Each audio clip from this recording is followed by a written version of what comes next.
and suddenly multiple armed men break down your back door, rush into your house, and force your wife into a car headed for Kansas. That is what happened to a Kansas City couple. The couple calls it kidnapping. The men say they were just enforcing the law. Fox 4 problem solver Linda Wager investigates.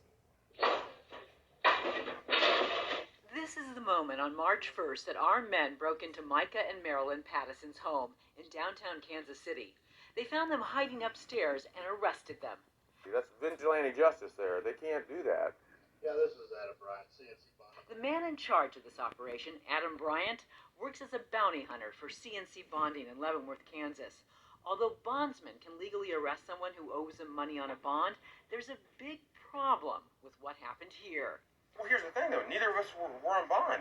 Micah and Marilyn say they don't owe Adam Bryant or the bond company he works for a dime. So why do they break down his door, handcuff him, arrest his wife, and drive her to Leavenworth County Jail?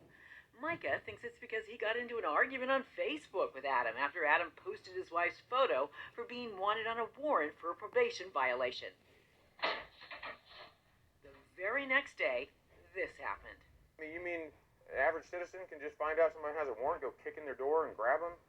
Not according to Kansas and Missouri law. Guys like these can only arrest you if you owe them money. Otherwise, they'd have the same powers as police. So what's the bonding company side of this whole mess? Problem Solvers paid a visit to CNC Bonding in Leavenworth and spoke with the guy in charge, Eddie Carnoli. We're just asking you to provide some kind of proof that there were bonds, because if you bond... Or if she didn't have warrants out for it.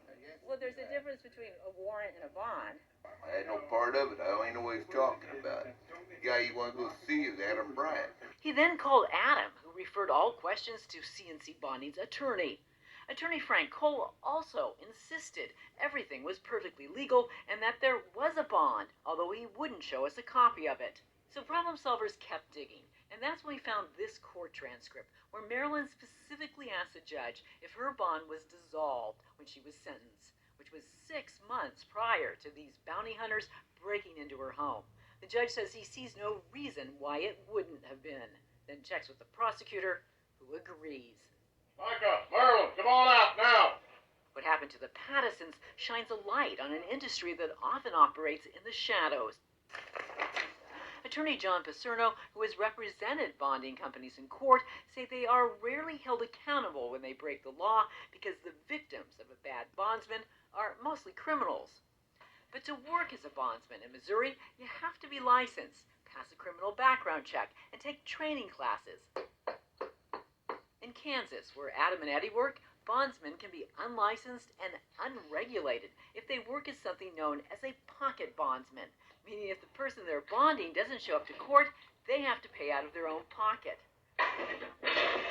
An unlicensed bondsman? That's crazy, says Paserno. It can lead to, just unbridled free-for-all, like a Wild West kind of situation, where you just go hire a bounty hunter to go chase bad guys, and they're not properly trained, they're not properly educated, they're not licensed, they're not insured, and you would think that that kind of a person probably is not going to have public safety at the forefront of what they're doing.